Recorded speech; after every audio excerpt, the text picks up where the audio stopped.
Bapak, Ibu, saudara-saudari, selamat berjumpa dalam Lentera Kehidupan edisi Jumat 30 Januari tahun 2026.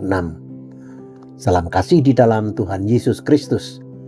Kiranya kasih karunia dan damai sejahtera dari Allah Bapa dan Tuhan Yesus Kristus ada pada Bapak, Ibu, saudara-saudari sekalian. Sebelum kita mendengarkan sabda, mari kita berdoa lebih dahulu.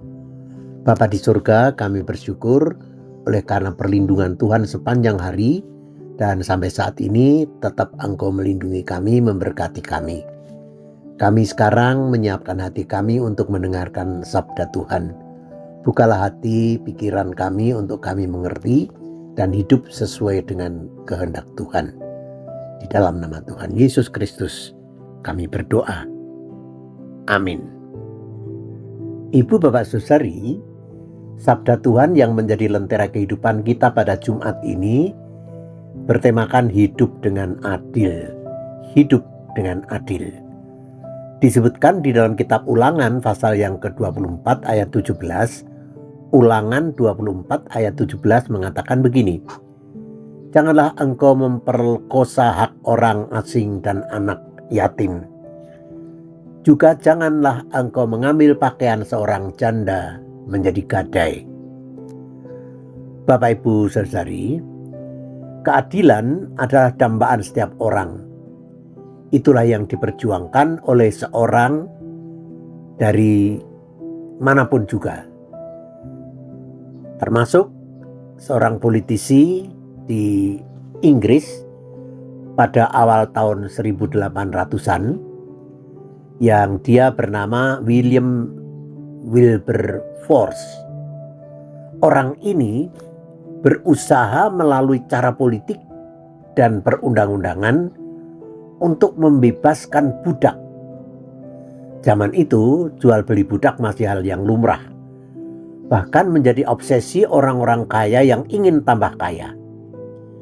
William Wilberforce ini berpikir bahwa jual beli budak itu artinya jual beli manusia dan itu tidak dikehendaki oleh Tuhan. Itu melanggar hak manusia. Sebagai insan yang percaya kepada Tuhan Yesus, ia berjuang gigih karena ditentang para politisi lain. Bahkan ia tidak pernah mundur untuk itu.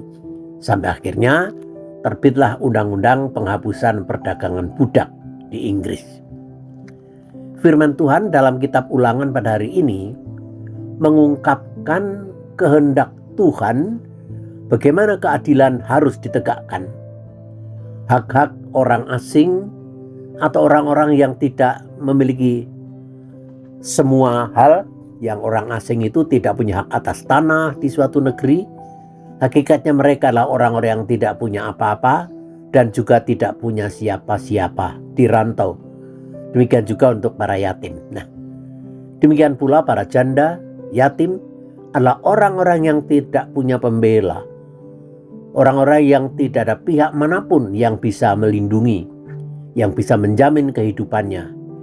Mereka adalah kelompok manusia sosial yang seharusnya dihargai, dilindungi, diperlakukan secara manusiawi, sebab mereka adalah ciptaan dan sekaligus milik Tuhan yang ditempatkan dalam kebersamaan dengan semua orang yang lain.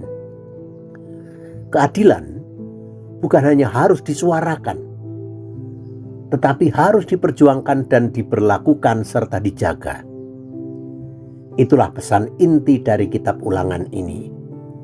Jika kita mencermati kehidupan kita bermasyarakat, bukankah masih banyak orang merasakan ketidakadilan? Bukankah masih banyak orang yang tidak peduli saudara-saudarinya, yaitu dengan cara tidak peduli, tidak mengabaikan mereka, meremehkan mereka, menindas yang lain, padahal mereka membutuhkan perhatian dalam berbagai kebutuhannya. Nah, sebagai orang milik Tuhan Yesus Kristus, orang yang telah diselamatkan oleh Tuhan Yesus, marilah kita tidak menutup mata bagi keadaan semacam ini. Marilah kita mengangkat hati kita untuk berlaku adil. Kita rela berkorban bagi kepentingan dan kebutuhan orang lain yang karena keadaannya tidak seberuntung kita. Kita angkat harkat derajat orang lain yang sedang terpuruk, sehingga kemanusiaannya terganggu, menjadi bangkit kembali. Semoga niat kita memperhatikan orang lain dikuduskan oleh Tuhan. Amin. Mari kita berdoa. Terima kasih Tuhan, pada saat ini Engkau sudah berfirman kepada kami. Tuntun kami, bangkitkan semangat kami, hidupkan pengharapan kami, untuk kami tetap melekat padamu, dan kami boleh ambil bagian di dalam semua hal yang adil sebagaimana Tuhan kehendaki. Kami mohon juga berkat Tuhan untuk hidup kami yang tersisa ini. Berkat malam nanti juga kami mengharapkan ya Tuhan, ketika kami istirahat tidur, untuk anak-anak kami, orang tua kami, suami istri kami pun dalam berkat Tuhan. Harta benda dan semua yang ada di rumah kami ini. Kami berserah juga untuk saudara-saudari kami, untuk kami yang sakit kiranya dijamah menjadi sembuh. Yang ringkih dikuatkan, yang berduka dihibur. Beri berkat untuk seluruh proses hidup kami yang sedang belajar, yang sedang studi, yang bekerja. Inilah kepasrahan kami kepadamu Bapa. Dalam nama Tuhan Yesus kami berdoa. Amin.